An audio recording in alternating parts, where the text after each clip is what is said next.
श्रीमद् भागवत महापुराण की प्रथम खंड के अष्टम स्कंद के अथ त्रयोदशोऽध्यायः 13वां अध्याय।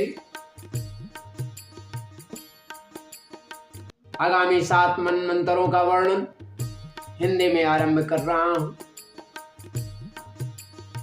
अभी तक मैंने भगवान के द्वारा जो लीलाएं हुई उसका वर्णन मैंने किया।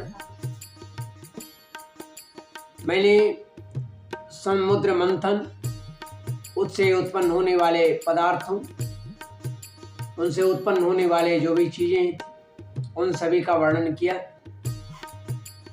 महालक्ष्मी की, अमृत की, विख की, ऐरावत आदि का वर्णन में करते हुए मोहिनी स्वरूप का धारण करना और अगले अध्याय में भगवान शिव की इच्छा पर मोहिनी रूप पुनः धारण करके प्रभु शिव, भगवान शिव का मन को मोहना आदि की कथाएं मैंने वर्णन किया। अब जो मनमंत्र है जो पीछे मैं बताया था, अब उस मनमंत्र की वर्णन मैं आपसे करने जा रहा हूं। त्रुटियों के लिए क्षमा करेंगे। इससे पूर्व मैं श्री हरि का स्तुति करना चाहता हूं। यत पादयोर सठदे सलिलम प्रदाय दुर्वांकुरेरपि विधाय सतिं समर्याम् अप्युत्तमं गतिमसो भजते त्रिलोकीम् दाश्वान विकलवमना कथमार्तिमुचे। कि जो मनुष्य सच्चे हृदय से कृपणता छोड़कर आपके चरणों में जल का अर्घ देता है और केवल दुर्वा दल से भी आपकी सच्ची पूजा करता है, उसे भी उत्तम गति प्राप्त होता है, उसे उत्तम गति प्राप्त होता है। और भगवान का भक्त तो दुख का भागी कैसे हो सकता है? ब्रह्मा जी ने बात कहा था। अब मैं आगामी 7 मनमंत्रों का वर्णन हिंदी में आरंभ कर रहा हूं। सुदेव जी कहते हैं, परीक्षित, विवस्वान के पुत्र यशस्वी श्राद्ध देव ही 7वें वैवस्वत मनु हैं और अभी जो वर्तमान मनमंत्र ही उनका कार्यकाल है। उनकी संतान का वर्णन मैं करता हूं। अब भागवत के अनुसार अब श्राद्ध देव के संतानों का वर्णन शुरू हो रहा है। तो वैवस्वत मनु के 10 पुत्र थे। इक्ष्वाकु, नभग, धृष्ट, सर्याति, नरिष्यंत, नाभाग, दिष्ट, कारुष, पृषध्र और वसुमा। हे परीक्षित, इस मनमंत्र में आदित्य, वसु, रुद्र, विश्व देव, मरुदगण, अश्विनी कुमार और ऋभु, ये 7 देवताओं के प्रधान गण हैं और पुरंदर उनका इंद्र है। कश्यप, अत्रि, वशिष्ठ, विश्वामित्र, गौतम, जमदग्नि और भरद्वाज, ये सप्तर्षि हैं। इस मनमंत्र में भी कश्यप की पत्नी अदिति के गर्भ से आदित्यों के छोटे भाई वामन के रूप में भगवान विष्णु ने अवतार ग्रहण किया। संक्षेपतो में उक्तानि सप्त मन्वन्तराणि ते। संक्षेपतो मयोक्तानि सप्त मन्वन्तराणि ते। भविष्यान्यथा वक्ष्यामि विष्णोः शक्त्यान्वितानि च। परीक्षित, इस प्रकार मैंने संक्षेप से तुम्हें 7 मनमंत्रों का वर्णन सुनाया। अब भगवान की शक्ति से युक्त अगले जो आने वाले होंगे उस 7 मनमंत्रों का वर्णन करता हूं। हे परीक्षित, या तो मैं तुम्हें पहले, ऐसे तो आप लोग को 6ठे स्कंद में बता चुके हैं, लेकिन अभी 8वें स्कंद में भी थोड़ा संक्षेप में सुन लिया जाए।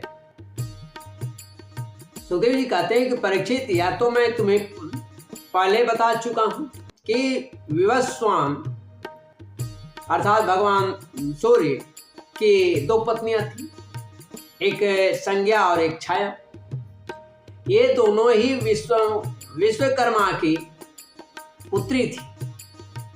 कुछ लोग ऐसा कहते हैं कि उनकी एक तीसरी पत्नी बड़वा भी थी।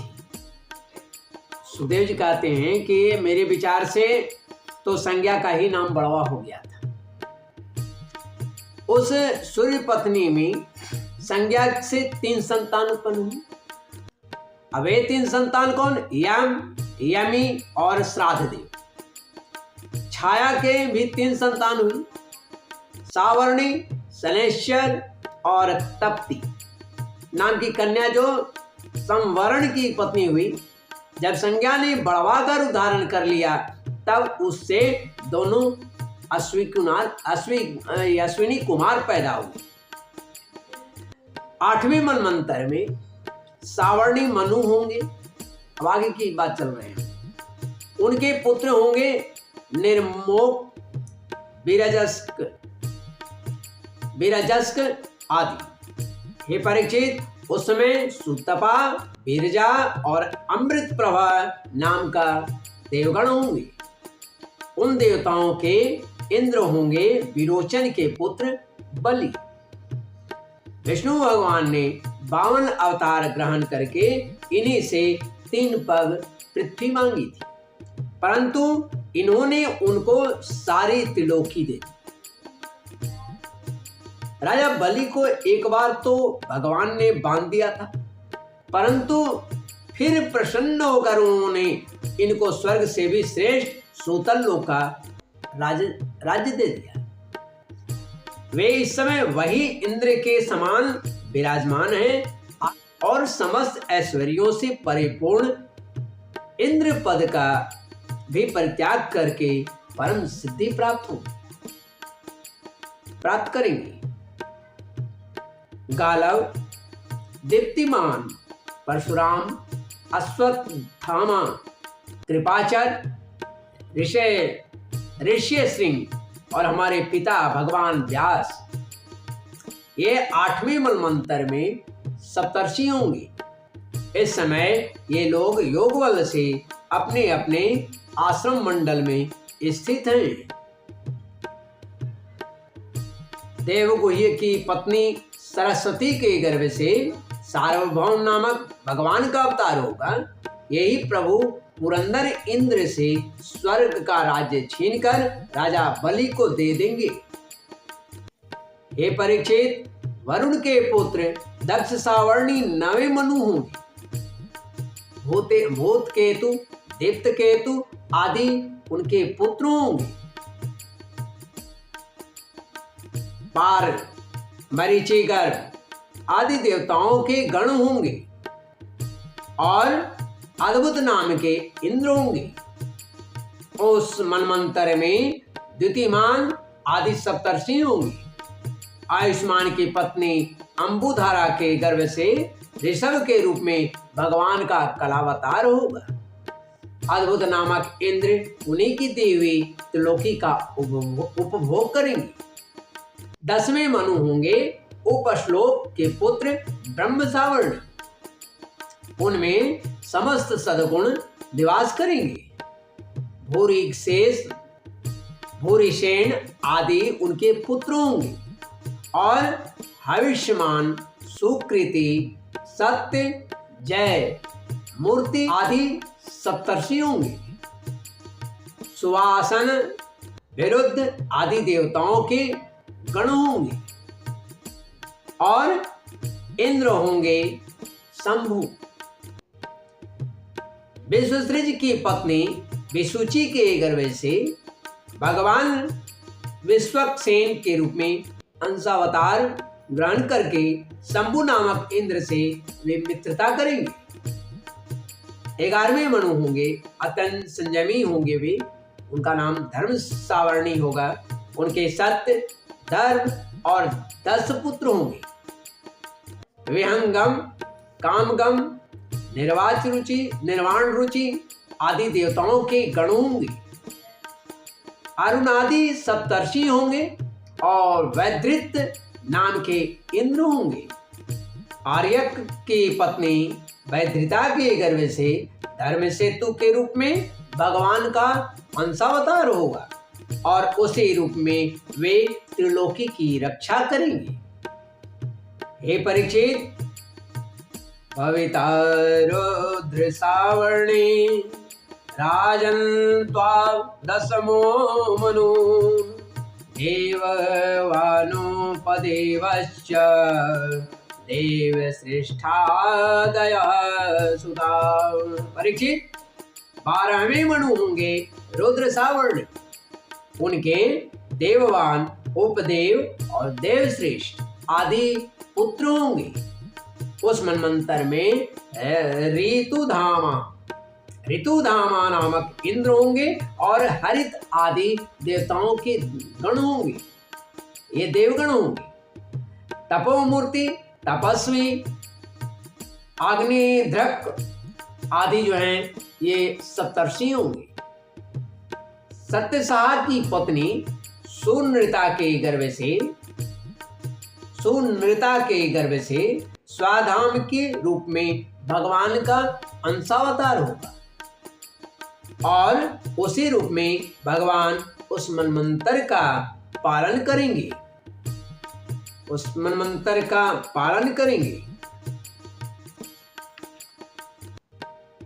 13वें मनु होंगे परम जितेंद्रिय देव सावर्णी।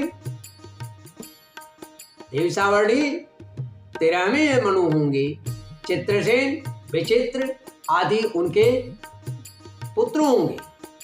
सुकर्म और सुत्राम आदि देवगण होंगे तथा इंद्र का नाम होगा दिवसपति। उस समय निर्मोक और तत्वदर्श आदि सप्तर्षि होंगे।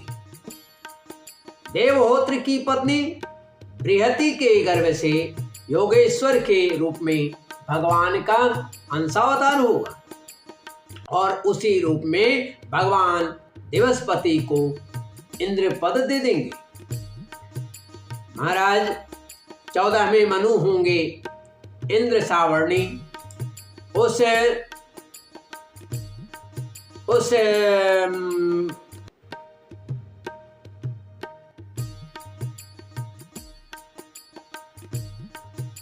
महाराज 14वें मनु होंगे इंद्र सावर्णी। उरु, गंभीर, बुद्धि आदि उनके पुत्र होंगे। उस समय पवित्र चाक्षुष और देवगण होंगे। पवित्र चाक्षुष आदि देवगण होंगे और इंद्र का नाम होगा शुचि।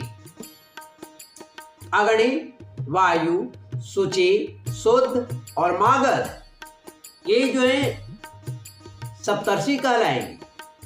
उस समय सत्रायण की पत्नी बिताना के गर्भ से बृहद्भानु के रूप में भगवान का अंशावतार होगा।